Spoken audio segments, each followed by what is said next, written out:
Hi, I'm Dave Marsland of Cardiff Theosophical Society. This quick blast of Theosophy is on the subject of the astral plane. It is an extract taken from The Astral Plane by C.W. Leadbeater from the chapter entitled Scenery. First of all then, it must be understood that the astral plane has 7 subdivisions, each of which has its corresponding degree of materiality and its corresponding condition of matter. Although the poverty of physical language forces us to speak of these subplanes as higher and lower, we must not fall into the mistake of thinking of them, or indeed of the greater planes of which they are only subdivisions, as separate localities in space, as lying one above another like the shelves of a bookcase, or outside one another like the coats of an onion.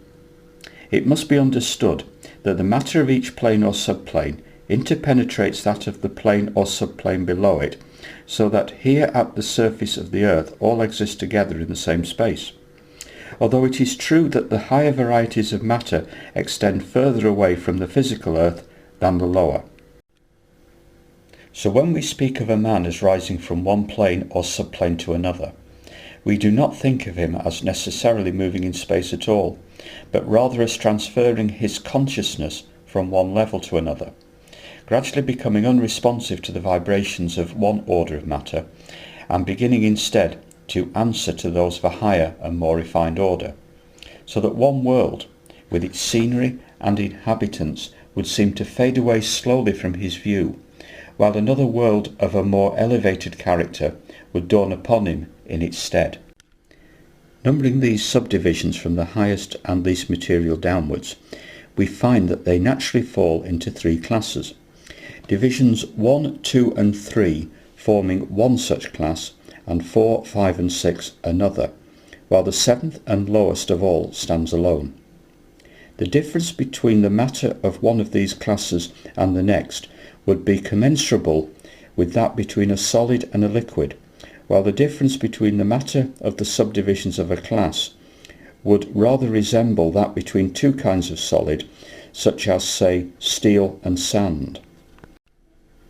Putting aside for the moment the 7th, we may say that divisions 4, 5 and 6 of the astral plane have for their background the physical world in which we live and all its familiar accessories. Life on the 6th division is simply like our ordinary life on this earth, minus the physical body and its necessities, while as it ascends through the 5th and 4th divisions it becomes less and less material and is more and more withdrawn from our lower world and its interests.